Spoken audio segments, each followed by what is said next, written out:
Well, just like I had hoped for, mortgage rates are fighting back below the peak that we had yesterday. Let's take a look at that in just a moment here. But please do make sure that you like, subscribe, and share on the YouTube channel because, again, I am putting out other content that you might want to see that I'm not putting out through the Brent Bruce Daily. Today is October the 21st, 2022. Welcome back to the Brent Bruce Daily. It's 3:38 p.m. Central Time. And again, waiting until later in the day to put the report out because throughout the day, mortgage rates have been just really fighting back. So we were at one point, let me jump over here. We were at one point down 54 basis points.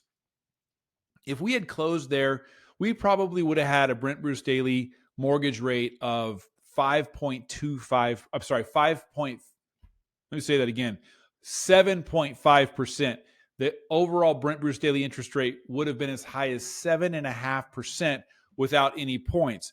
Fortunately, all day long, the mortgage-backed security has been fighting its way back to where right now we are up 36 basis points. Also, on the 10-year Treasury, we're currently at 4.221, but we're down 1 basis point. One thing I wanted to point out that would probably be of interest to you is when we keep talking about the 10-year Treasury, to give you an idea of where we are right now, 4.28, which is just a little bit above where we are right now. 4.28, we haven't seen the 10-year Treasury at 4.28 since 2008. That's how far back we would have to go to get to a 4.28 on the 10-year Treasury. So great day here, fighting our way back. Let's see what's happening with our actual mortgage rates. We're going to pull up the Brent Bruce Daily here, our very well-qualified conventional 30-year fixed mortgage, to see where we are. Okay, check it out. Here we are again, back below 7%, so 6.999 with $112 in credit coming back to you. Let's open this up here and see what happens if you want to pay. Well, not quite a point. 0.832 gives you 6.75%. So as I had hoped, also somewhat projected, if we went into the sevens, we would bounce back very quickly, as though that is kind of the threshold that I don't think we're going to stay above for very long. But we don't really know for sure what's going to happen with the reports that are coming out. So we are going to actually have the personal consumption expenditure number, the reading coming out next week.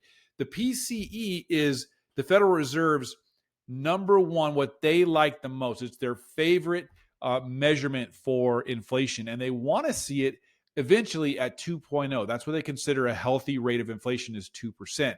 Now, we are thinking that we might see the personal consumption expenditure go up a little bit from the last report because of some of the historical readings. So we might see inflation go up a little bit, but we're hoping this is going to be the last report for the next few months that is higher. It's actually going up versus drifting back down. So we think we'll start drifting back down here after this last reading for the personal consumption expenditure.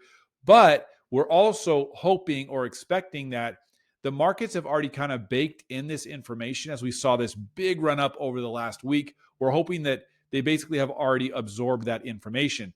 And as we're starting to see more and more people willing to buy that 10-year Treasury at the rate that it's at right now, again, hopefully we have seen the peak when it comes to our home loan interest rates through this cycle, and we will see it subside on into 2023 and throughout 2023. So currently we are under that 7% at 6.99 with a little bit of credit on our Brent Bruce Daily scenario, and we're going to keep an eye on it.